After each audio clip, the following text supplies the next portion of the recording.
가끔 그런 날이 있어요. 아무 문제 없이 흘러가던 하루였는데도 마음속 어딘가에서 조용하게 문이 덜컥하고 닫히는 느낌이 들 때가 있어요. 그 문이 닫히는 순간 나는 이유도 모르게 주저앉게 됩니다. 설거지를 하다가도 인덕션 불을 끄고 싱크대에 물을 털다가도 갑자기 숨이 턱 막히는 순간이 찾아와요. 그러면 나는 손끝을 꼭 모아 쥐었다 폈다 하며 스스로를 진정시키려고 애쓰죠. 이상하게 그 불안은 언제나 같은 곳에서 시작돼요. 남편의 손목에서. 남편이 늘 차고 다니는 오래된 시계. 먹먹한 갈색 가죽줄, 닳아버린 테두리, 희미해진 숫자들. 누구라도 보면 그냥 연식 오래된 시계겠지 싶은데 나는 그 시계를 처음 본 날부터 마음 한쪽이 이상하게 서늘했어요. 마치 남편의 과거 어딘가에 내가 모르는 누군가가 조용히 숨어 있는 것 같은 느낌. 남편은 그저 아버지한테 받은 거야. 별거 아니야. 라고만 말했지만 나는 왠지 모르게 그 말을 온전히 믿을 수가 없었어요. 믿고 싶은데 마음속 깊은 곳에서 그게 전부가 아닐 거야 라는 목소리가 계속 들렸어요. 그 감정이 왜 생기는지 나조차도 설명할 수 없었죠. 하지만 시간이 지나면서 그 시계는 내 하루의 분위기를 좌우하는 존재가 되어 있었어요. 남편이 셔츠 소매를 걷어 올리고 시계줄을 고쳐 잠그는 순간 그 사소한 동작 하나에도 심장이 대구르르 굴러떨어지는 것처럼 요동쳤습니다. 저녁 준비 시간이 되면 불안은 더 커졌어요. 원래 나는 저녁 준비하는 시간이 참 좋았어요. 양파 써는 소리, 냄비에서 끓는 물이 내는 소리, 멀리서 들려오는 드라마 재방송 소리. 그런 평범한 것들이 내 하루를 편안하게 만들어주던 시간이었는데 어느 순간부터 그 시간이 가장 두려운 시간으로 바뀌었어요. 양파를 써는 내 손은 어느새 잔뜩 힘이 들어가 있고 도마 위에서 칼끝이 미끄러지는 작은 소리조차 나를 놀라게 했죠. 현관문 쪽으로 귀를 기울이고 휴대폰 화면을 수시로 켜서 시간을 확인하고 남편이 조금만 늦어져도 머릿속은 금세 복잡해졌어요. 오늘은 또 누구랑 있었을까? 혹시 또 그 여자? 이런 생각이 스스로도 싫은데 자꾸만 떠올랐어요. 내 의지로 통제할 수 없는 생각들이었어요. 생각하지 말자고 마음속으로 되뇌어도 감정은 전혀 따라주지 않았어요. 어느 날 남편이 평소보다 훨씬 늦게 들어온 날이 있었어요. 현관문이 열리자 나는 자동적으로 몸을 일으켰어요. 왔어? 평소처럼 인사했지만 내 목소리는 내가 들어도 떨려 있었어요. 남편이 구두를 벗는 동안 내 눈은 이미 그의 손목으로 향해 있었어요. 그 시계가 오늘도 거기 있었어요. 남편은 무심하게 말했어요. 회의가 좀 길어졌어. 미안. 나는 괜찮다는 듯 웃으려 했지만 입술이 제대로 움직이지 않았어요. 남편이 손을 씻으러 화장실에 들어가는 짧은 동안 나는 혼자 식탁에 앉아 그 시계를 떠올렸어요. 왜 이렇게까지 이 시계가 신경 쓰이는지, 왜 이렇게 불편한지 이유를 알고 싶은데 도무지 모르겠었어요. 저녁을 먹고 남편이 방으로 들어가려는 순간 나는 참지 못하고 말했어요. 오늘은 왜 이렇게 늦었어? 남편이 천천히 돌아보는데 그 표정에서 나는 답을 봤어요. 또구나 하는 표정. 남편은 깊게 숨을 내쉬며 말했어요.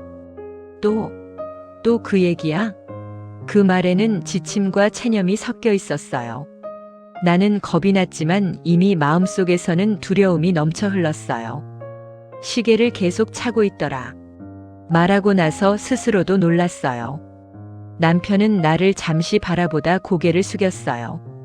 그게 뭐 어때서? 짧은 한마디였지만 그 한마디가 나를 너무 초라하게 만들었어요. 그 말투, 그 지친 어깨, 그 피곤한 표정. 그 모든 게 나에게 너 때문에 힘들다라고 말하는 것처럼 느껴졌어요. 나는 속으로만 중얼거렸어요. 그 시계가 불안해. 그 시계가 있으면 당신 마음이 내 곁에 없는 것 같아. 그런데 그 말은 끝내 입 밖으로 나오지 않았어요. 말하는 순간 내가 너무 이상한 사람처럼 보일까봐. 남편은 결국 말을 이어가지 않고 방으로 들어갔고 문이 닫히는 순간 나는 식탁 앞에 혼자 남겨졌어요. 따뜻함이 사라진 밥, 남편이 먹다 남긴 숟가락, 반쯤 식은 찌개 냄새. 그 사이에 앉아 있으려니 마음이 공허하게 비어갔어요. 나 자신에게 물었어요. 나는 왜 이럴까? 왜 이렇게까지 두려울까? 아무리 생각해도 뾰족한 이유는 나오지 않았어요. 다만 분명한 건 하나 있었어요. 나는 조금씩 조용하게 무너지고 있었다는 것. 그날 밤 나는 잠을 이루지 못했어요. 천장을 바라보며 내 마음이 어떻게 이렇게까지 흔들리게 됐는지 곱씹어 봤어요. 남편의 행동이 정말 문제였던 걸까? 아니면 내 마음이 이미 오래전부터 금이 가 있었던 걸까? 아무도 알려주지 않는 그 질문에 스스로 답해야 할 것 같은 기분이 들었어요. 새벽이 깊어질수록 나는 조금씩 마음속 가장 어두운 곳을 들여다보기 시작했어요. 그리고 아주 조용한 순간 마침내 인정했습니다. 나는 남편을 의심하고 싶은 사람이 아니라 남편을 잃을까봐 너무나도 두려운 사람이었다는 걸. 내가 평생 말하지 못하고 숨겨왔던 그 두려움이 나를 흔들고 있었던 거예요. 그리고 그 두려움의 중심에는 언제나 그 오래된 시계가 있었습니다. 내가 이해할 수 없었던 모든 불안의 그림자가 그 시계에 붙어 있었던 거예요. 나는 그걸 모르고 계속 시계만 탓하고 남편만 탓하고 결국 나 자신까지 탓하며 살고 있었던 거죠. 빨래를 개고 있을 때였어요. 거실에는 재방송 드라마 소리가 느슨하게 흘러나오고 있었고 내 손끝은 무의식적으로 셔츠 소매를 정리하고 있었죠. 그러다 휴대폰이 울렸어요. 남편 이름. 워크숍 사진 올라왔네. 그냥 단체 사진이야. 나는 별 의미 없다 생각하고 사진을 열었어요. 처음 사진은 강당에서 찍은 단체 컷이었어요. 30명 남짓 다들 웃고 서 있었죠. 그냥 회사 사람들. 그냥 행사 사진. 그런데 두 번째 사진에서 손이 멈췄어요. 남편이 야외 잔디밭에 앉아 있고 바로 옆에 젊은 여자 직원이 함께 앉아 있었어요. 머리를 하나로 묶은 날카롭지 않은 얼굴의 아이. 그 아이의 몸이 아주 조금 남편 쪽으로 기울어 있었어요. 어깨가 닿지도 않았고 손이 닿는 것도 아니었어요. 그냥 자연스러운 단체 컷이었죠. 그런데 내 눈엔 그게 아니었어요. 남편의 표정이 이상하게 보였어요. 평소 집에서 보던 표정보다 조금 더 편안해 보였고 그 옆에 아이는 남편이 말하던 막내 직원이라는 걸 한눈에 알아볼 수 있을 만큼 밝게 웃고 있었어요. 어쩌면 몇 초 동안이었을지도 몰라요. 그 사진에 시선이 붙박이처럼 고정된 시간이요. 하지만 내 가슴은 금세 뜨거워졌다가 바로 차갑게 식었어요. 아, 저 아이구나. 한 번도 본 적 없는데 이상하게 그렇게 느껴졌어요. 남편이 종종 이야기하던 그 신입. 서툴지만 성실하다던 남편이 괜찮은 후배 같다고 말하던 그 아이. 사진 속에서 두 사람이 서로를 보는 것도 아닌데 나는 그 둘 사이의 공간을 계속 확대해서 들여다보고 있었어요. 사진을 꺼야 하는데 손가락이 떨어지지 않았어요. 나는 빨래를 개던 손을 멈추고 휴대폰을 식탁 위에 놓은 채 한참 동안 움직이지 못했어요.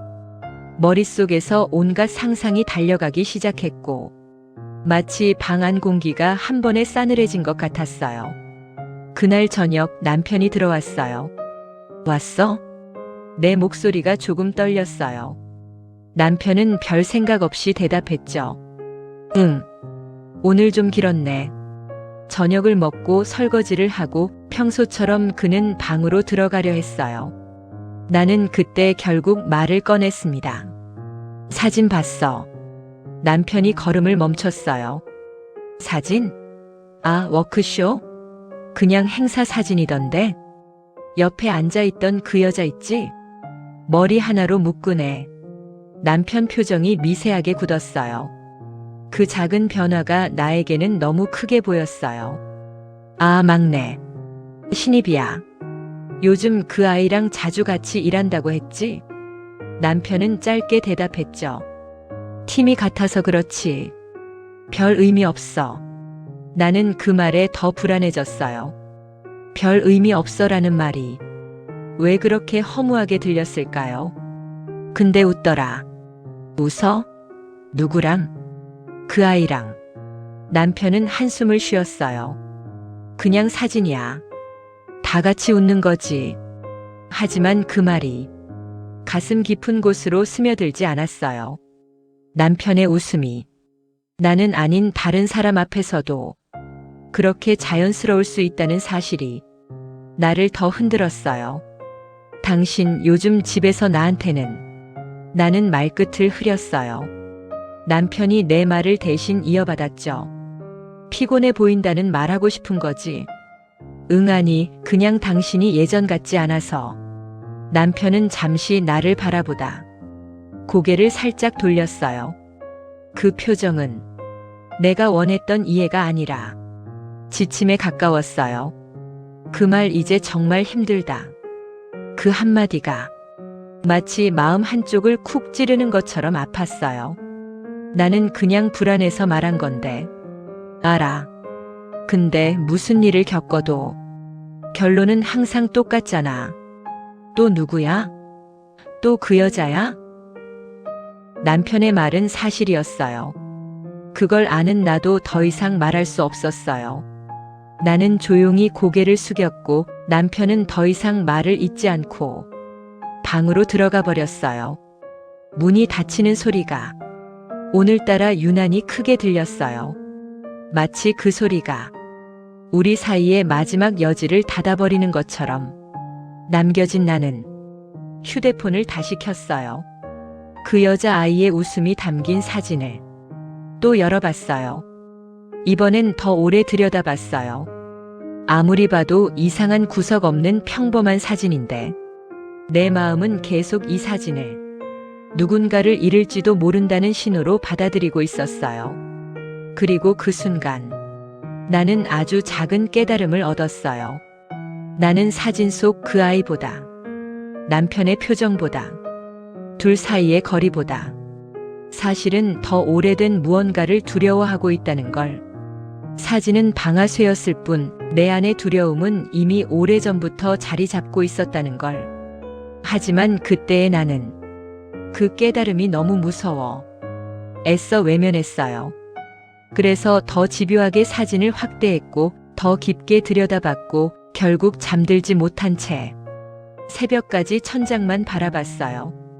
그 새벽 마음 한쪽이 아주 조용히 말하는 소리를 나는 들은 것 같아요. 문제는 그 아이가 아니야. 문제는 내가 가장 잃기 싫은 사람을 다시 잃게 될까봐 무서운 너 자신이야. 하지만 나는 그 진실을 받아들일 준비가 아직 되어 있지 않았어요. 그래서 사진 속 그 아이를 더 미워했고 남편의 표정을 더 의심했고 결국 나 자신까지 더 몰아붙였어요. 그 작은 사진 한 장이 우리 사이에 보이지 않는 벽을 하나 세웠다는 걸 나는 그때는 몰랐어요. 단지 내 마음이 조금 더 아파졌다는 것만 확실히 알았죠. 밤은 늘 사람 마음을 적나라하게 드러내는 시간이다. 그날 밤 나는 남편과 같은 침대에 누워 있음에도 세상에서 가장 외로운 사람처럼 느껴졌다. 남편은 등에 등을 지고 잠들어 있었고 방 안엔 그의 규칙적인 숨소리만 잔잔하게 흘렀지만 그 숨이 전혀 내 마음에 닿지 않았다. 손을 뻗으면 닿을 거리인데도 마음의 거리는 몇 미터는 떨어져 있는 것처럼 멀게만 느껴졌다. 눈을 감으면 낮에 본 사진이 다시 떠올랐다. 남편이 잔디밭에 앉아 있고 그 옆에서 젊은 여자 직원이 환하게 웃고 있는 모습. 둘 사이에 부적절한 무언가가 있는 것도 아닌데 나는 사진 속 작은 틈에 계속 마음을 쑤셔 넣으며 의미를 찾아 헤맸다. 남편의 고개 각도, 그 아이의 웃음의 너비, 둘 사이의 거리. 이 모든 것이 합리적으로는 아무 의미도 없다는 걸 알면서도 감정은 그 사실을 받아들이지 않았다. 그 불편한 이미지가 머릿속을 빙글빙글 돌며 심장을 쥐어짜는 느낌이 들었다. 결국 나는 이불을 걷고 천천히 방을 나와 거실로 향했다. 휴대폰을 켜자마자 사진이 자동으로 뜨는 것 같았다. 의도한 것도 아닌데 내 손가락은 이미 그 파일을 누르고 있었고 화면 속 장면이 다시 선명하게 눈앞에 펼쳐졌다. 남편은 밝게 웃고 있었다. 평소 내가 보던 그 사람의 웃음과 크게 다르지 않은데도 이상하게 그 웃음이 나를 불안하게 만들었다. 그 옆에서 웃던 여자아이는 남편의 후배일 뿐인데도 마치 나 대신 그 자리에 앉아 있는 것처럼 느껴졌다. 남편의 관심을 빼앗기는 기분, 그 자리를 조금씩 잃어가는 듯한 느낌이 쓸데없이 생생하게 밀려왔다. 나는 사진을 확대해서 계속 들여다봤다. 확대할수록 보이는 정보는 더 줄어드는데 내 상상은 오히려 더 커졌다. 그러다 손끝이 떨리고 호흡이 얕아지기 시작해 결국 화면을 꺼버렸다. 거실 바닥에 앉아 한참 동안 꼼짝도 하지 못했다. 눈물이 고이기 시작했고 손등으로 몇 번 훔쳐도 계속 흘러나왔다. 스스로에게 나는 왜 이러지? 라고 중얼거렸지만 그 말은 마치 오래전부터 내 안에서 울리던 질문 같았다. 사진 한 장이 전부가 아니라는 걸 그때 나는 알았다. 오래 묻어둔 상처가 다시 꿈틀거리고 있었기 때문이다. 바로 젊은 시절의 기억. 아무 말 없이 멀어져 버린 사람, 나만 뒤늦게 알게 된 배신, 그 여름날 혼자 남겨졌던 밤. 그때의 상실감이 지금 사진 속 여자아이의 모습과 겹쳐지는 느낌이었다. 남편이 과거의 그 사람과 같다는 뜻은 아니었다. 하지만 내 마음이 느끼는 공포는 너무 닮아 있었다. 다시 누구에게 버려질까봐, 다시 나를 대신할 누군가가 나타날까봐. 그 두려움이 사진보다 더 나를 괴롭히고 있었다. 주방에서 물 한 잔을 따르다가 유리컵에 비친 내 얼굴을 보았다. 너무 낯설었다. 눈가는 붉고 표정은 지쳐 있었고 그 얼굴에는 오래된 불안이 잔뜩 묻어 있었다. 나는 컵을 내려놓으며 속삭이듯 말했다. 나 어디서 잘못됐을까?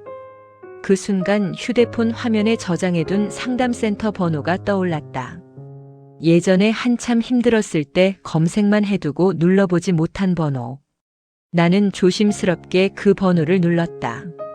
하지만 통화 버튼 앞에서 손가락이 멈췄다. 마치 누르는 순간 내가 문제가 있는 사람이 되는 것 같았다. 너무 서글프고 너무 창피하고 또 너무 두려웠다. 번호를 지웠다가 다시 누르고 또 지우기를 몇 번이나 반복했다. 머릿속에서는 이 정도는 혼자 견뎌야지라는 목소리와 아니야, 이젠 혼자 못 버티겠어라는 또 다른 목소리가 충돌하고 있었다. 해 뜰 무렵 남편이 평소처럼 거실로 나왔다. 나는 그 앞에서 아무렇지 않은 척 차려준 밥을 놓아주었지만 내 마음은 전혀 평온하지 않았다. 남편은 조심스럽게 물었다. 어제 왜 그랬어? 그 말에 대답하고 싶었다. 내 마음이 왜 흔들렸는지, 사진이 왜 그렇게 아팠는지, 내가 왜 두려워졌는지. 하지만 말하면 눈물이 먼저 쏟아질 것 같았다. 그래서 나는 짧게 답했다. 그냥 좀 그래서. 남편은 이해한 듯 고개를 끄덕였지만 사실 나는 아무것도 설명하지 않은 거나 다름없었다. 남편이 출근하고 집안에 다시 고요가 찾아오자 나는 소파에 앉아 손을 무릎 위에 올려놓고 멍하니 있었다. 내 감정이 어디서 비롯된 건지, 왜 이렇게까지 흔들리는 건지 생각했지만 쉽게 정리가 되지 않았다. 그러다 마침내 가장 깊은 곳에서 올라오는 사실 하나를 인정하게 되었다. 나는 그 여자 직원이 무서운 게 아니었다. 사진 속 남편의 웃음이 문제도 아니었다. 내가 진짜 두려워한 건 남편이 언젠가 내 손을 놓고 떠나는 순간이었다. 과거의 상처가 나를 조용히 잠식해온 것이고 나는 그 상처가 다시 반복될까봐 스스로를 지키려고 몸부림치고 있었던 것이다. 그러나 그 방식이 남편을 의심하고 사진을 확대하고 마음을 조이는 형태로 나타난 것뿐이었다. 이 싸움은 남편과의 싸움이 아니었다. 바로 내 마음과의 싸움이었다. 그리고 그 마음은 이제 혼자서 감당하기엔 너무 무거워지고 있었다. 새벽에 눌렀다 지웠던 상담센터 번호가 계속 머릿속을 맴돌았다. 번호를 떠올릴 때마다 가슴이 덜컥 내려앉았고 동시에 이상하게도 그 번호가 조금은 위안처럼 느껴지기도 했다. 나는 아주 작은 목소리로 처음으로 솔직하게 스스로에게 말했다. 이제 혼자 못 버티겠다. 그 말은 마치 오래 잠겨있던 문을 여는 소리처럼 마음 한가운데 울렸다. 부끄럽고 두렵지만 분명한 진실이었다. 아침 공기는 참 묘하다. 아무 일도 일어나지 않았는데도 마음속에 눌러두었던 감정들이 아주 천천히 모양을 드러내는 시간. 남편이 출근한 뒤 집이 다시 조용해졌을 때 나는 잠시 숨을 크게 쉬었다. 어제의 사진, 그 여자 직원, 내가 견디지 못했던 그 감정들이 아직 집안 공기 속에 남아있는 것 같았다. 식탁 위에 반쯤 남은 커피컵을 바라보는데 문득 이런 생각이 들었다. 내가 정말 이렇게까지 예민한 사람인가? 그 질문을 스스로에게 던지는 순간 이상하게도 목이 탁 막힌 듯 아릿해졌다. 집안 정리를 시작했지만 손이 자꾸 멈췄다. 베란다에 널어둔 빨래를 걷다가도 마음속에서 다시 사진이 스멀스멀 올라왔다. 남편이 그 여자 아이 옆에 앉아 웃던 그 장면. 논리로 보면 아무 일도 아닌데 감정은 자꾸 그 장면을 확대했다. 그러다가 어느 순간 손에 들고 있던 옷이 바닥으로 툭 떨어졌다. 허탈감 같은 것이 밀려왔다. 내가 왜 이렇게까지 흔들리는지, 무엇이 이렇게까지 무섭게 만드는지 정리해보려고 해도 정리가 되지 않았다. 남편에게 솔직하게 말할까 고민도 해봤다. 하지만 말하는 순간 남편이 지칠까봐 두렵고 오히려 더 멀어질 것 같아 겁이 났다. 그러면서도 남편에게 숨기고 있다는 죄책감이 마음 한구석을 찔렀다. 이 감정을 누구에게도 말할 수 없다는 사실이 더 외롭게 만들었다. 점심 무렵 남편에게서 메시지가 왔다. 오늘 점심은 회사 사람들이랑 간단히 먹고 올게.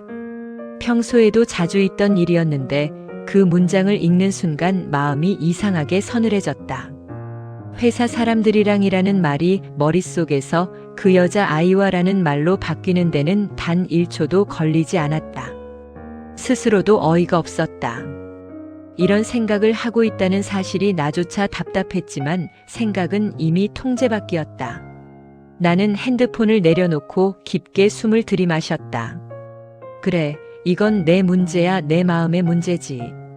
그렇게 되뇌었지만 불안은 쉽게 가라앉지 않았다. 오후에 마트에 장을 보러 나갔다. 바깥 공기를 마시면 조금 나아질 것 같았다. 마트에서 카트를 밀고 다니는데 점점 사람들의 소리가 멀어지는 느낌이 들었다. 물건을 고르면서도 생각은 계속 남편에게 가 있었다.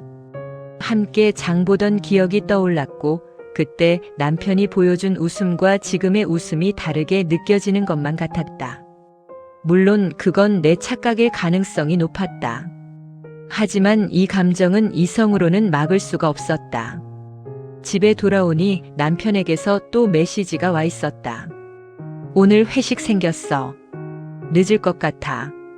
그 문장을 읽자마자 심장이 천천히 내려앉았다. 머리로는 이해해야 한다는 걸 알았다.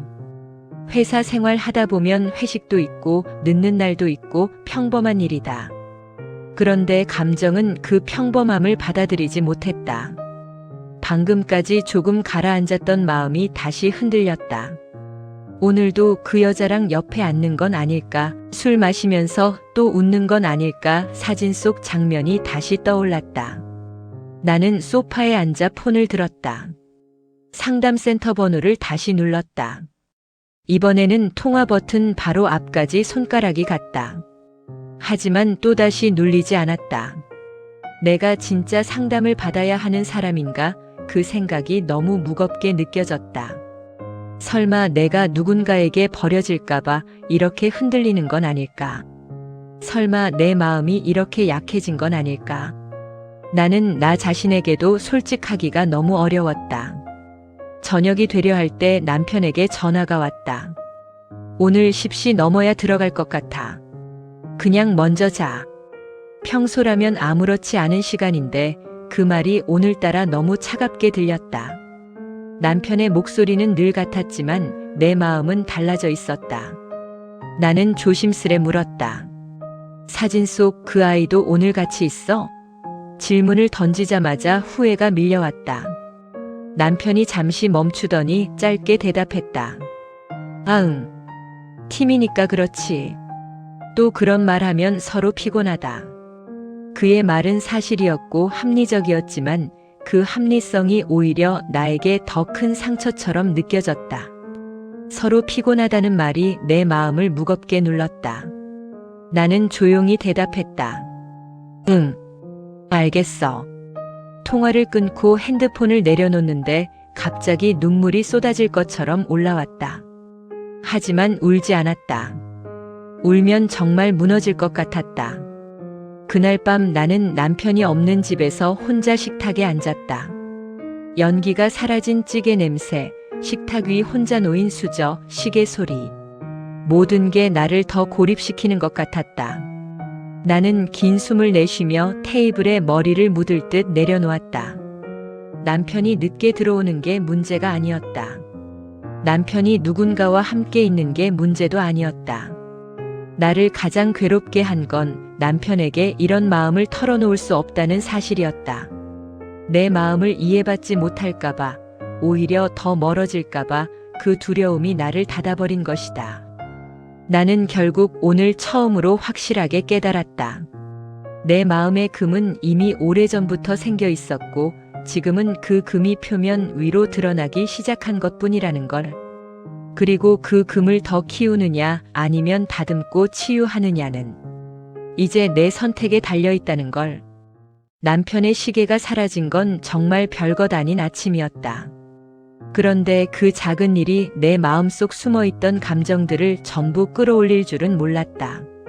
남편은 늘 하던 대로 출근 준비를 하면서 서랍을 열었다. 그런데 평소처럼 손만 뻗어도 바로 찾던 시계를 그날은 찾지 못했다. 이상하네, 분명 여기 있었는데. 남편이 그렇게 말하는 순간 내 심장은 먼저 쿵 내려앉았다. 나는 너무 빠르게, 너무 다급하게 물었다. 시계? 못 찾겠어? 남편은 나를 보며 웃으며 말했다.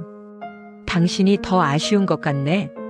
장난스러운 말투였지만 그 말이 내 안에서 도려내듯 박혔다. 남편은 시계를 못 찾은 채 허둥지둥 출근했고 문이 닫히자마자 나는 서랍을 열고 거실과 방, 심지어 욕실 찬장까지 뒤지기 시작했다. 내 물건도 아닌데 온 집안을 헤집고 다니는 내 모습을 보며 한숨이 나오는 동시에 손은 멈추지 않았다. 혹시 잃어버린 게 아니고 누군가에게 준 건 아닐까? 말도 안 되는 생각인데도 그 상상은 너무 자연스럽게 퍼져나갔다. 결국 숨이 턱 막힌 채 소파에 앉아 멍하니 천장을 보며 스스로에게 물었다. 내가 지금 뭐 하는 거지? 그때 전화가 울렸다. 발신자는 남편의 누나였다. 평소 자주 연락하는 사이가 아니라 갑작스러운 전화가 괜히 불길하게 느껴졌다. 통화를 받자 누나는 조심스러운 목소리였다. 혹시 지금 통화 가능해? 너한테 말해야 할 것 같아서. 나는 이상하게 심장이 더 빨리 뛰기 시작했다. 그리고 누나가 말했다. 남편이 차고 다니던 그 시계 너한테 제대로 얘기 못 들었지? 나는 침착하게 대답했다. 아버님한테 받은 거라고만 들었어요. 누나는 짧게 숨을 내쉬더니 아주 천천히 말했다. 그거 아버님 거 아니야. 어머님이 돌아가시기 직전에 남편한테 준 마지막 선물이야. 그 말이 내 귀에 들어오는 순간 내 머릿속이 완전히 멈춰버렸다. 누나는 이어서 설명했다. 어머님이 병원에 오래 계셨잖아. 그때 남편이 거의 매일 찾아갔거든. 내가 결혼 준비하느라 바빴을 때. 어머님이 그러셨대. 이거 차고 다니면 내가 옆에 있는 줄 알겠지. 그렇게 말하면서 남편 손에 시계를 쥐어줬대. 나는 그 말을 들으며 손이 찬물에 담근 것처럼 차가워졌다. 누나는 말을 이어갔다. 어머님이 시계 사면서 메모도 남기셨더라. 아들에게 남기고 싶은 마지막 시간. 내가 없어도 지켜줄 것. 그렇게 적혀 있었어. 그 순간 나는 숨조차 쉬기 어려웠다. 그동안 내가 시계를 보며 상상했던 모든 장면, 질투, 불안, 추측 전부 잘못된 방향으로 흐르고 있었던 것이다. 남편이 시계를 소중하게 다루던 순간들, 멍하니 바라보던 표정, 시계를 풀고 조용히 놓아두던 날들. 나는 그걸 다른 여자와 연결지으며 의심했고 두려움으로 해석해버렸다.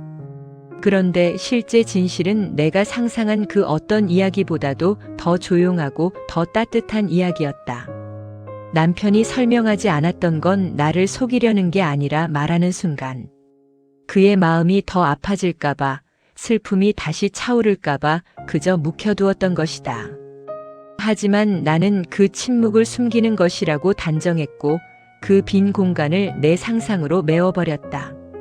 전화를 끊고 나서 나는 오랫동안 소파에서 일어나지 못했다. 가슴이 먹먹하게 조여오고 죄책감 같은 것이 천천히 스며들었다.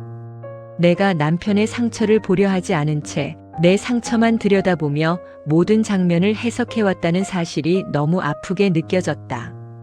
오후가 되어도 마음은 가라앉지 않았고 시계를 뒤지며 흔들렸던 아침에 내가 떠올라 얼굴이 화끈거렸다. 그때 남편에게서 메시지가 왔다. 오늘 회식 있어. 늦을 듯.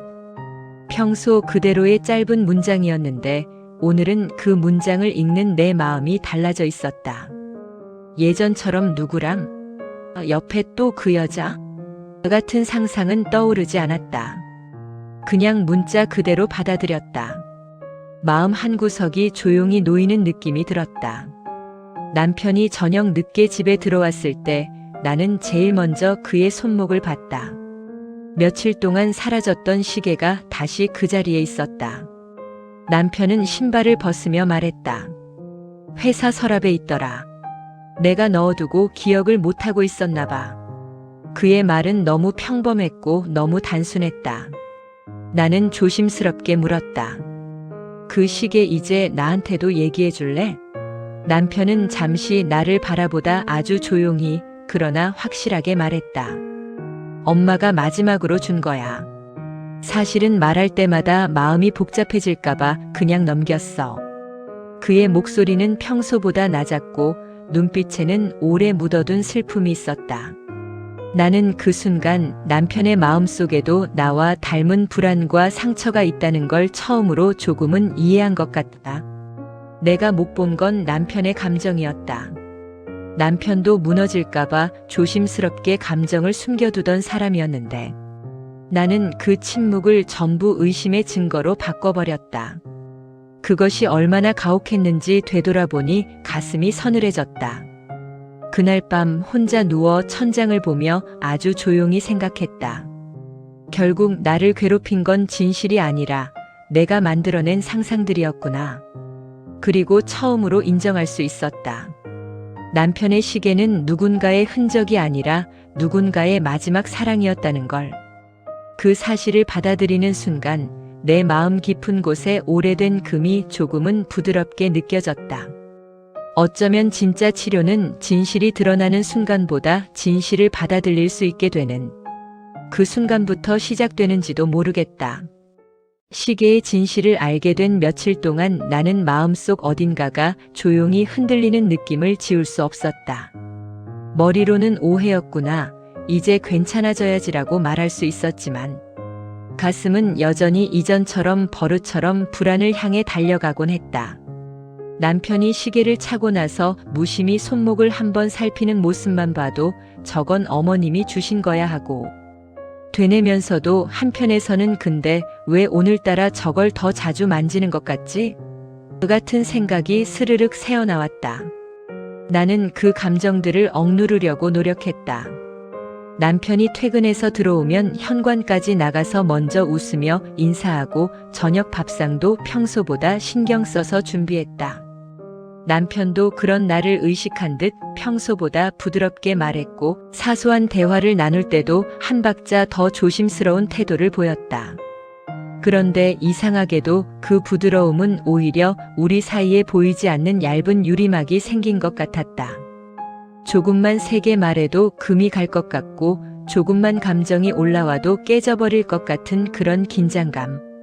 그러던 어느 날 저녁 우리는 TV를 틀어놓고 거의 보지도 않은 채 밥을 먹고 있었다. 공기는 묵직했고 숟가락 소리만 조용히 테이블 위로 떨어졌다. 나는 그동안 마음속에 쌓여있던 말들을 꺼낼지 말지 계속 망설였다. 그러다 결국 조용히 말을 꺼냈다. 그때 나 많이 미안했어. 사진 때문에 괜히 오해하고 감정적으로 굴고 진짜 미안해. 말을 하고 나자 심장이 쿵 내려앉는 것 같았다. 남편은 잠시 나를 바라보다 응하고 짧게 대답했다. 한마디뿐이었지만 묘하게 멀게 느껴지는 말투였다. 그러더니 남편은 밥을 뜨던 손을 멈추고 천천히 말했다. 근데 너도 알지? 그게 한두 번이 아니었다는 거. 그 말이 꽂히는 순간 가슴이 순간 움켜잡힌 것처럼 아팠다. 나는 젓가락을 내려놓고 조심스럽게 말했다. 알아, 나도 내가 왜 그러는지 모르겠어. 나도 정말 싫어. 하지만 남편은 여전히 내 얼굴을 똑바로 보지 않았다. 솔직히 나도 좀 지친다. 그 말은 사실이었지만 잔인하게 들렸다. 나는 속으로 나도 지쳤다고. 나도 나 때문에 힘들다고. 라고 마음속으로 외쳤지만 입 밖으로 꺼낼 수 없었다. 그 말이 너무 모양새 없는 변명처럼 느껴질까봐. 대신 나는 한참 망설이다가 용기를 내서 말했다. 나 상담 받아볼까 생각하고 있어. 이건 내게 꽤 큰 결정이었다. 내 감정이 정말 내 힘으로는 다루기 어려운 지점에 왔다는 걸 인정하는 말이었으니까. 남편은 내 말을 듣고 잠시 생각하더니 그게 좋을 것 같아. 처음부터 그랬으면 좋았을 텐데. 라고 말했다. 그 말은 별다른 감정 없이 중립적인 톤으로 들렸지만 그 속에 숨어있는 의미는 너무 분명했다. 내가 문제니까 고쳐야지. 말하지 않아도 느껴졌다. 그 뉘앙스가 내 마음을 가르듯 지나갔다. 나는 억지로 웃었다. 그래, 나한테 문제가 많은 거지. 남편은 당황한 듯 그런 뜻은 아니고 그냥 내가 힘들어하니까. 라고 덧붙였지만 이미 마음속엔 깊은 금이 생긴 뒤였다. 그날 밤 우리는 큰 싸움은 하지 않았지만 서로를 향해 어떤 말도 쉽게 내밀지 못한 채 어색하게 잠자리에 들었다. 하지만 깊은 감정은 소리 없는 상태에서 더 빨리 썩어간다. 다음 날 나는 결국 상담센터에 전화를 걸어 예약을 잡았다. 예약 날짜가 다가오자 마음이 계속 불안정하게 흔들렸고 상담을 받는다는 게 무슨 의미인지 스스로 수없이 되뇌었다. 상담센터로 향하는 버스 안에서 나는 창밖을 멍하니 보며 생각했다. 내가 정말 이렇게까지 해야 하는 사람인가 아니면 이게 우리를 지키기 위한 마지막 방법일까? 상담실에서는 처음엔 말이 잘 나오지 않았다. 어디서부터 어떻게 말해야 할지 몰라서 혀가 자꾸 굳었다. 그러나 상담사가 그냥 조용히 고개를 끄덕이며 기다리자 이상하게 마음이 풀리기 시작했다. 나는 남편 이야기를 털어놓고 사진 사건을 얘기하고 시계의 진실과 그동안의 오해들, 그리고 내가 과거에 겪었던 상실까지 모두 꺼내놓았다. 말이 끝났을 때는 숨이 턱 막힐 정도로 지쳤지만 한편으로는 어딘가가 조금 가벼워진 느낌도 들었다. 상담사는 잠시 생각하더니 말했다. 남편을 잃을까봐 두렵다고 하셨지만 사실은 나 자신을 잃을까봐 두려운 마음이 더 크네요. 남편은 그 두려움을 비추는 거울이에요. 그 말은 날카롭지만 정확했다. 집으로 돌아가는 길 나는 그 말을 계속 곱씹었다. 남편이 내 감정의 원인이 아니라 내 마음속 깊은 상처를 비추는 거울일 뿐이라는 말이 마음속에 자꾸 남았다. 집에 도착해 문을 열었을 때 남편은 TV를 보고 있었다. 내가 들어오자 힐끗 보더니 갔다 왔어? 라고 말했다. 나는 신발을 벗으며 그냥 얘기 몇 개 하고 왔어. 라고 답했지만 남편은 더 묻지 않았다. 그 침묵이 서운하게 다가왔다. 잠시 후 남편이 TV에서 눈을 떼지 않은 채 말했다. 상담하면 좀 나아지겠지. 그 말은 위로가 아니라 빨리 고쳐지면 좋겠다는 뜻처럼 들렸다. 그 순간 마음 한 부분이 뚝 하고 떨어져 나가는 느낌이 들었다. 결국 그날 밤 우리는 결국 큰 싸움을 했다. 남편이 무심코 내뱉은 말 때문이었다. 이러다간 진짜 같이 못 살겠다는 생각도 든다. 그 말은 천천히 그러나 정확하게 내 심장에 박혔다. 나는 한동안 아무 말도 하지 못했고 남편도 바로 후회하는 눈빛이었지만 이미 상처는 생겨버렸다. 그날 밤 남편은 거실에서 잤고 나는 침대에 누워 천장을 보며 한참 동안 숨을 고르지 못했다. 같은 집에 있으면서도 섬처럼 완전히 떨어져 있는 기분. 우리가 서로를 잃어버리던 밤이라는 말이 너무 정확했다. 그런데 희한하게도 이런 생각이 들었다. 그래, 여기가 바닥이라면 이제 올라갈 길도 보이지 않을까? 답은 아직 없었지만 처음으로 아주 작은 숨구멍이 열린 듯한 밤이었다. 남편이 거실에서 자고 난 다음 날 아침, 집안의 공기는 말할 수 없이 무거웠다. 같은 집인데도 모든 게 낯설게 느껴졌고 남편은 평소처럼 출근 준비를 하면서도 나와 눈을 잘 마주치지 않았다. 나는 밥을 차리고 남편은 밥을 먹고 둘 다 필요한 말만 했다. 밥 더 줘? 됐어. 오늘 늦어? 아직 몰라. 말은 쉬웠지만 말 사이사이에 걸려있는 감정은 너무 무거웠다. 남편이 현관문을 닫고 나가자 집이 다시 고요해졌고 그 고요함 속에서 어젯밤 남편이 했던 말이 귀에 다시 들리는 것 같았다. 같이 못 살겠다는 생각도 든다. 그 말이 내 가슴에 박혀 있었고 그 말이 떠오를 때마다 배가 서늘하게 식었다. 나는 소파에 앉아 상담사가 했던 말을 떠올렸다. 남편은 당신의 두려움이 비친 거울이에요. 그 말이 어제부터 계속 머릿속을 맴돌았다. 남편이 나를 불안하게 하는 게 아니라 내 안에 오래전부터 있던 두려움이 남편을 통해 비쳤던 것이라고. 어쩌면 나는 누군가에게 버려질까봐 평생 겁먹고 살아왔던 사람인지도 모른다. 그래서 누군가를 믿으면 더 아플까봐 먼저 의심하고 먼저 공격하는 쪽을 선택했는지도. 그런 생각이 들자 마음이 더 무겁게 가라앉았다. 상담 2번째 날 나는 마음속 이야기를 더 깊이 꺼내놓았다. 남편이 한 말이 왜 그렇게 아팠는지, 왜 그 말이 나를 이렇게 흔들어 놓았는지, 심지어 언젠가는 이런 말을 들을 줄 알았다고 생각했던 내 마음까지 솔직하게 털어놓았다. 상담사는 조용히 듣고 있다가 말했다. 그 언젠가는 남편을 만나기 전부터 이미 마음속에 있던 언젠가예요. 누군가에게 버려질 것 같은 두려움이 아주 오래전부터 있었던 거죠. 그 말을 듣는 순간 내 마음 깊은 곳에 숨어있던 감정이 비로소 형태를 드러낸 것 같았다. 나는 늘 누군가의 사랑을 잃을까봐 먼저 겁먹고 겁먹은 마음이 나를 예민하게 만들고 예민함이 또 오해를 만들고 그 반복 속에 있었던 것이다. 집으로 돌아오는 길 버스 창밖을 보며 나는 생각했다. 결국 문제의 출발점은 내 마음이면 나부터 바뀌어야 하는 건가? 하지만 그렇게 깨달아도 금방 뭐가 달라지는 건 아니었다. 집에 도착했을 때 남편은 TV를 보며 앉아 있었고 내가 들어오자 갔다 왔어? 라고 짧게 물었다. 나는 응 하고 대답했지만 남편은 더 묻지 않았다. 어쩐지 섭섭했지만 내가 바라는 대답이 뭔지도 확신할 수 없었다. 남편은 TV에서 눈을 떼지 않은 채 말했다. 상담하면 좀 나아지겠지. 위로처럼 들리지 않았고 그냥 빨리 고쳐졌으면 좋겠다는 뜻처럼 들렸다. 그 말에 마음이 또 한 번 무너지려 했지만 이번에는 참았다. 이 악순환을 끊지 않으면 우리는 정말 끝날 것 같았다. 저녁을 먹고 난 뒤 나는 결국 용기를 냈다. 어제 그 말 있잖아. 같이 못 살겠다고 했던 거. 남편의 눈빛이 순간 굳었다. 나도 숨을 골라가며 조심스레 물었다.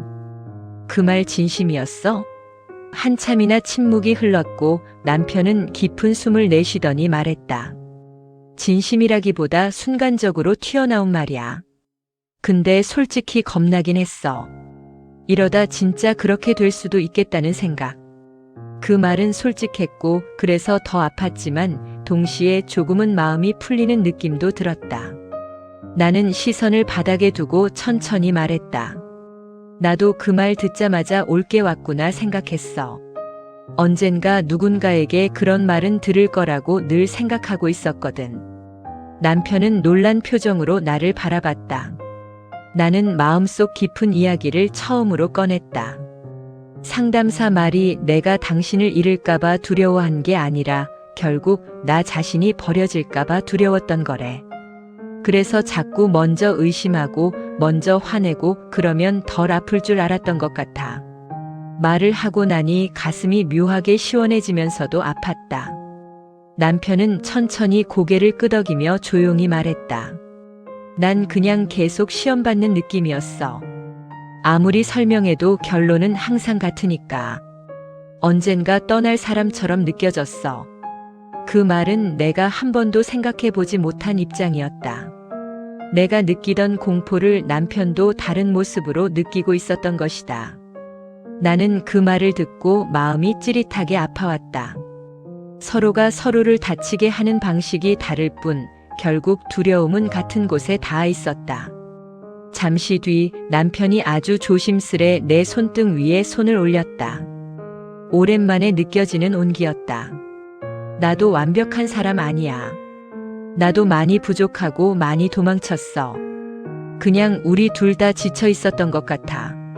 그 말은 위로도 변명도 아니었다. 그냥 있는 그대로의 마음이었다. 나는 손등 위의 온기를 바라보며 조용히 말했다.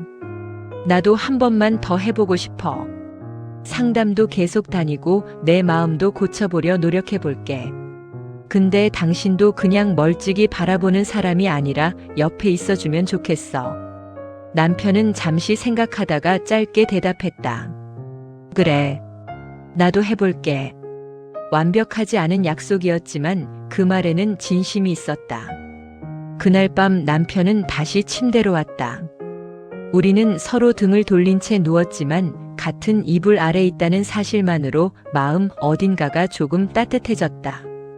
아직 갈 길은 멀지만 그래도 손을 내밀어 보기로 했다. 아주 조심스럽게 그러나 분명히.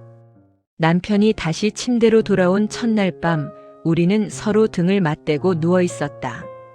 서로의 체온은 느껴지지만 그 사이에는 아직 좁혀지지 않은 조심스러운 거리감이 남아 있었다. 남편이 거실에서 자던 날들에 비하면 훨씬 가까운 거리인데도 묘하게 낯설었다. 하지만 그 낯설 속에서도 나는 작은 안도감을 느꼈다.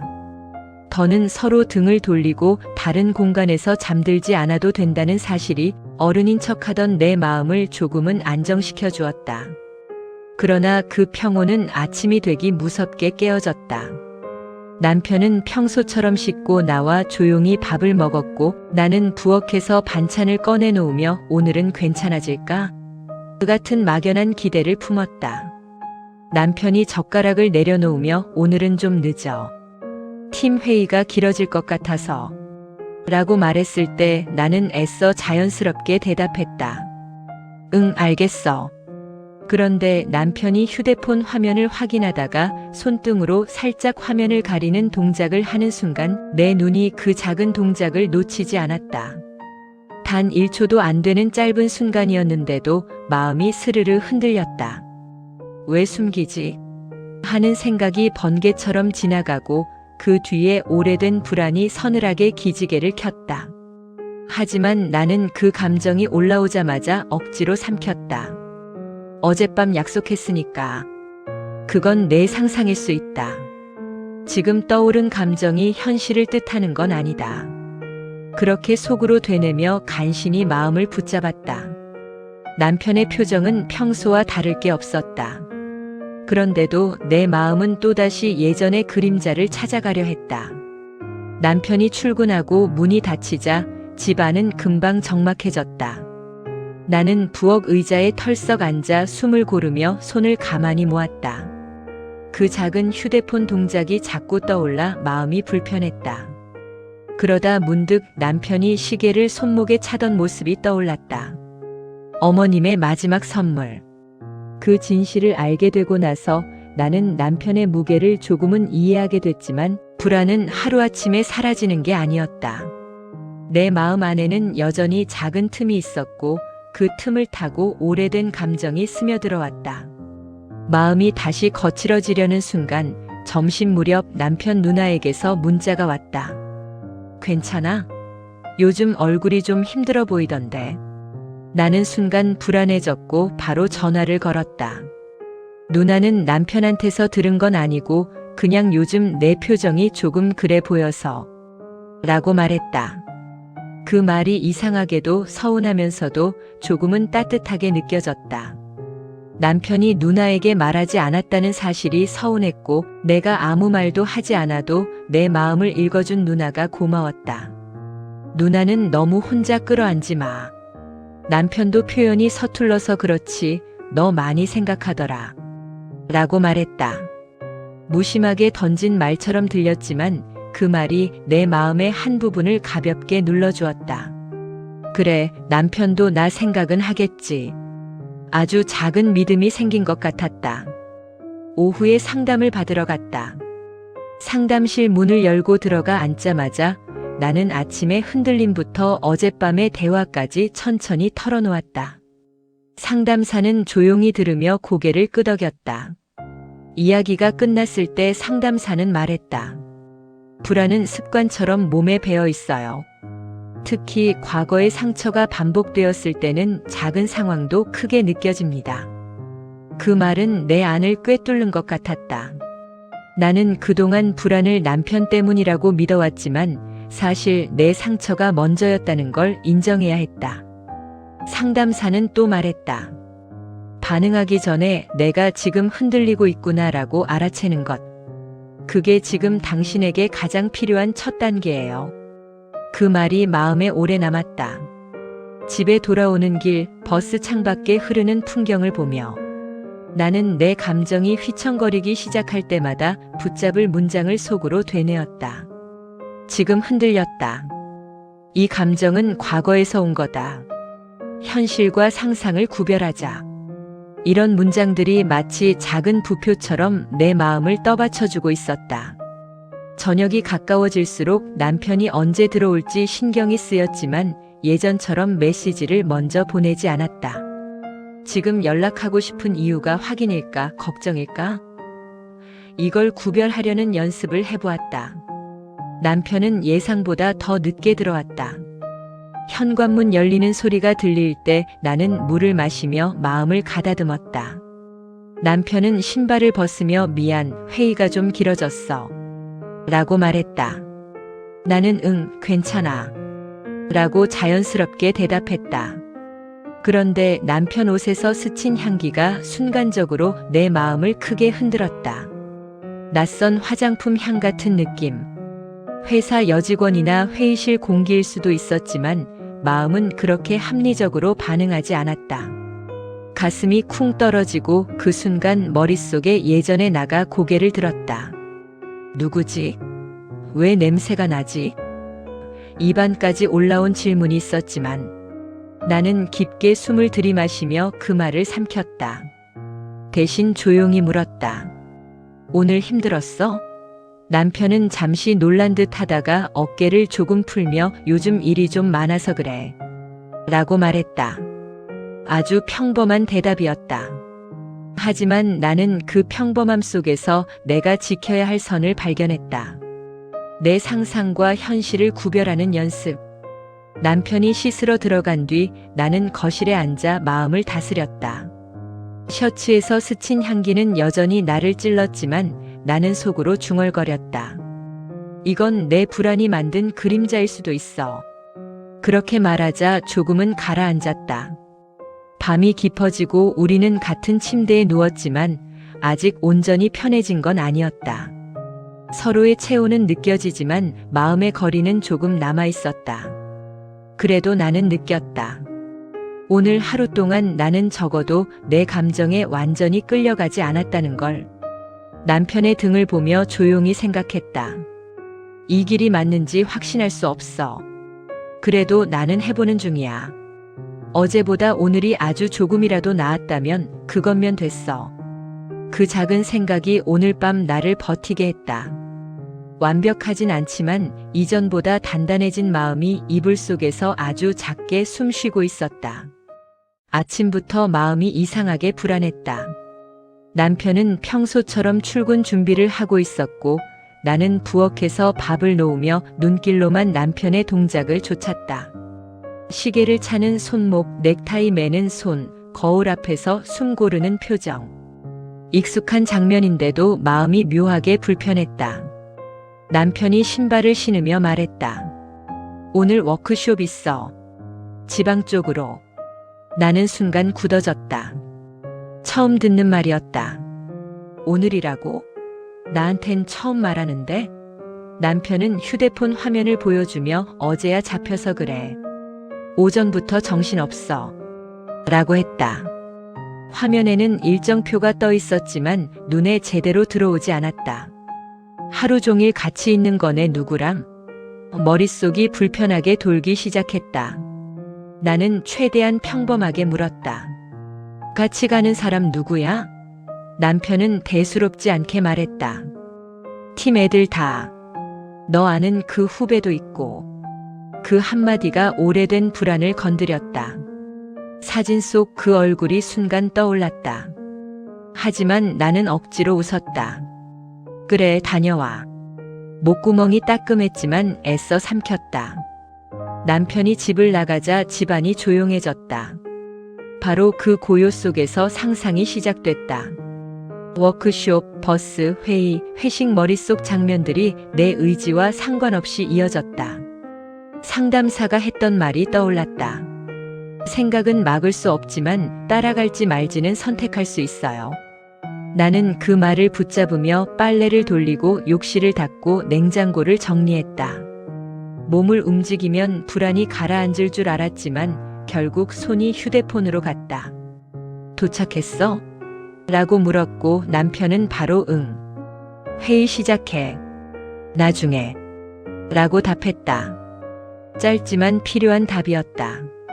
그래도 마음은 가라앉지 않았다. 이 뒤에 어떤 장면이 있었을까? 내가 보지 못한 시간이 길어질수록 상상은 더 커졌다. 저녁이 가까워질수록 마음은 더 무거워졌다. 식탁에 앉아 시계를 보다 TV를 켰다가 다시 껐다. 우연히 들린 드라마 대사가 귀에 걸렸다. 내가 믿지 못하면 어떤 증명도 소용없어. 그 한 줄이 심장을 쿡 찔렀다. 나는 TV를 꺼버리고 텅 빈 거실에서 스스로에게 물었다. 나는 남편을 못 믿는 걸까? 아니면 나를 못 믿는 걸까? 밤 9시 결국 메시지를 또 보냈다. 오늘 늦어? 잠시 후 남편이 답했다. 워크숍 끝나고 이동 중. 버스로 가는 중이라 좀 늦어. 그 문장을 읽자 이상하게도 안도보다 허전함이 먼저 밀려왔다. 그 뒤에 이어졌을 하루의 장면들이 내가 모르는 사이에 쌓였다는 사실이 마음을 흔들었다. 남편이 들어온 건 10시가 조금 넘은 시간이었다. 단체 티셔츠와 피곤한 얼굴. 나는 왔어? 라고 했지만 생각보다 말이 차갑게 나갔다. 남편도 그걸 느낀 듯 잠시 멈칫했다. 그때 나는 그의 옷에서 스친 낯선 향기를 맡았다. 익숙하지 않은 향수 냄새. 회사 직원이 스친 냄새일 수도 있었지만 마음은 즉시 결론으로 달렸다. 나는 입술을 깨물었다. 오늘은 참아보자 했는데 한계가 왔다. 오늘 재밌었어? 조심스레 던진 말이었지만 목소리에 날이 섞였다. 남편은 짧게 대답했다. 재밌긴. 그냥 피곤하지. 그런데 나는 결국 그 질문을 꺼냈다. 버스에서 옆에는 누구 앉았어? 정적이 내려앉았다. 남편의 얼굴이 굳었다. 또 그 얘기야? 라는 말이 터져나왔고 나는 바로 반격했다. 왜 또야? 물어보면 안 돼? 남편은 짜증 섞인 목소리로 말했다. 팀이랑 섞여 앉았지. 내가 의심하는 그 애도 있었어. 됐어? 그 말을 듣는 순간 감정이 폭발했다. 그래. 결국 같이 있었네. 이런 말 나올 거 알면서도 왜 안 말해? 남편도 참지 못했다. 내가 회사 일을 내 눈치 보며 보고해야 돼? 버스 좌석까지 허락받아야 돼? 그게 아니라 나는 말을 잇지 못했다. 감정이 목을 막았다. 상담실에서 배운 문장들이 떠올랐다가 흔들리는 감정에 쓸려가 버렸다. 너는 늘 그래. 무슨 일 생기면 나보고 이해하래. 사회생활이니까 어쩔 수 없으니까. 그러면서 내가 느끼는 불안은 내가 예민해서 그렇다 한마디로 끝내버리잖아. 남편이 나를 바라보며 말했다. 그럼 나는 아무리 설명해도 언젠가 떠날 사람처럼 취급받는 내 마음은 나도 지쳤어. 그 말은 깊숙이 박혔다. 나는 눈물이 고이면서도 멈추지 못했다. 나도 지쳤어. 이렇게 살고 싶은 거 아니야. 근데 그게 잘 안 돼. 결국 눈물이 쏟아졌다. 나는 당신이 언젠가 떠날 거라는 생각을 한 번도 내려놓은 적이 없어. 그래서 뭐라도 붙잡고 싶었어. 그러다 보면 내가 얼마나 초라해지는지도 알아. 하지만 그게 지금의 나야. 남편은 바로 대답하지 못했다. 잠시 후 조용히 말했다. 그럼 나는 평생 의심받으며 살아야 돼? 그 말은 너무 정직해서 아팠다. 그 순간 상담사가 한 말이 떠올랐다. 상처 준 사람과 받은 사람을 나누지 마세요. 둘 다 상처를 가진 사람이에요. 나는 울면서도 그 문장을 떠올렸다. 그리고 아주 조심스럽게 말했다. 너만 힘들지 않았을 텐데 나만 피해자인 척해서 미안해. 남편의 눈이 동그랗게 뜨였다. 예상 못한 말이었을 것이다. 남편은 잠시 말이 없다가 소파에 앉아 낮은 목소리로 말했다. 나도 미안해. 내 불안 알면서도 그냥 넘기기만 했던 거. 나도 도망친 거야. 그 말이 방 안에 천천히 퍼졌다. 긴 싸움의 열기 사이로 작은 온기가 스며들었다. 우리는 한동안 조용히 앉아 있다가 내가 먼저 말했다. 우리 내일은 서로를 이기려고 싸우지 말자. 그냥 얼마나 힘들었는지만 얘기해보자. 남편은 고개를 끄덕이며 대답했다. 그래. 그건 할 수 있을 것 같아. 아직 화해도 아니고 해결도 아니었다. 상처는 그대로 남아있었지만 단 하나는 분명했다. 그날 밤 우리는 서로를 완전히 포기하지 않았다. 그리고 그 사실 하나가 무너내리는 마음속에서 나를 간신히 붙잡아 주었다. 그날 밤 큰 싸움 이후 집안은 며칠간 조용하고 차분했다. 싸움이 끝나서가 아니라 서로의 마음이 너무 지쳐 있어 말 한마디라도 조심해야 할 것 같은 공기가 집안에 퍼져 있었다. 남편은 지난 며칠과는 다르게 눈을 자주 마주쳤다. 내가 말하지 않아도 무슨 생각을 하는지 살피려는 듯한 시선. 그리고 나 역시 남편을 바라볼 때 마음 깊숙한 곳에서 작은 죄책감과 미안함이 함께 끌어올랐다. 예전에 나는 남편의 표정을 의심하려고만 했는데 이제는 그 표정에 숨겨진 피곤함과 서투름을 이해하려고 하고 있었다. 그게 변화라면 변화였다. 며칠 뒤 주말 아침. 남편은 방 안책상 서랍을 뒤적이다가 낡은 봉투 하나를 꺼냈다. 이거 내가 보는 게 좋을 것 같아서. 그는 봉투를 조심스럽게 내 앞으로 밀었다. 나는 순간 가슴이 쿵 내려앉았다. 시계의 이야기 이후 남편이 어떤 마음의 유품을 꺼낼 때마다 내 감정은 흔들릴 준비를 하고 있었다. 봉투를 열자 사진 한 장과 작은 메모지가 들어있었다. 사진 속에는 어머니와 어릴 때의 남편이 함께 찍힌 모습이 있었다.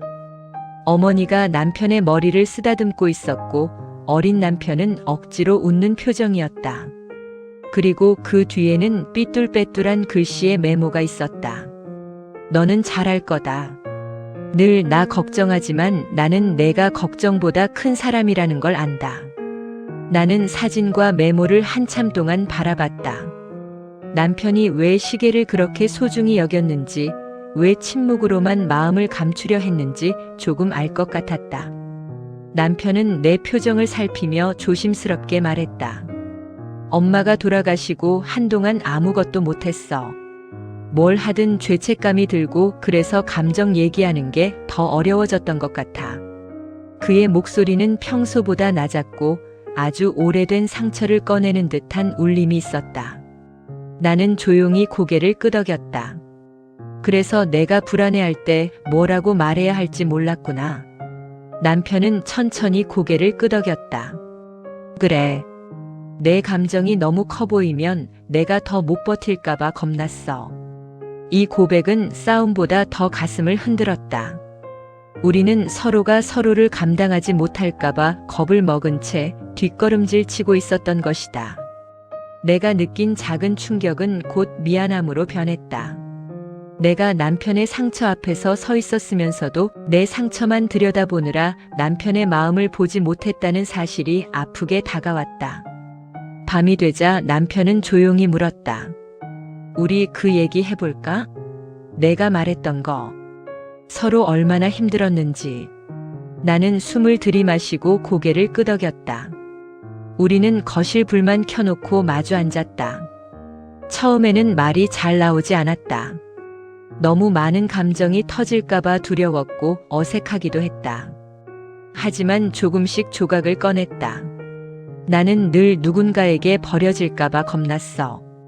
그래서 먼저 공격했어. 그래야 덜 아플 줄 알았거든. 눈물이 조금 고였지만 이번엔 흘러내리기 전에 숨을 깊게 들이마셨다. 남편도 조심스럽게 자신의 이야기를 꺼냈다. 나는 늘 누군가에게 실망을 줄까봐 겁났어. 그래서 감정을 숨기고 괜찮은 척했고 그러다 보니까 너한테 솔직하게 말하는 것도 힘들었어. 그 말이 나를 울컥하게 했다. 나는 그제야 오래된 퍼즐 조각이 맞춰지는 느낌을 받았다. 우리가 싸운 이유는 서로가 서로에게 상처를 준 것이 아니라 각자의 상처가 서로를 밀어냈기 때문이었다. 남편은 내가 떠날까봐 두려워했고 나는 남편이 떠날까봐 두려웠다. 다른 피부 아래 거의 같은 모양의 공포를 품고 있었다. 그래서 더 엇갈렸고 더 아팠다. 그날 밤 이야기를 마치고 난 뒤 우리는 오래 손을 잡고 있었다. 말보다 손의 온기가 마음을 진정시키는 것 같았다. 남편이 조용히 말했다. 너도 나도 완벽해질 필요는 없나 봐. 그냥 예전보다 덜 의심하고 덜 도망치면 되는 거 아닐까. 그 말이 이상하게 오래 남았다. 완벽한 믿음도 아니고 완벽한 화해도 아니다.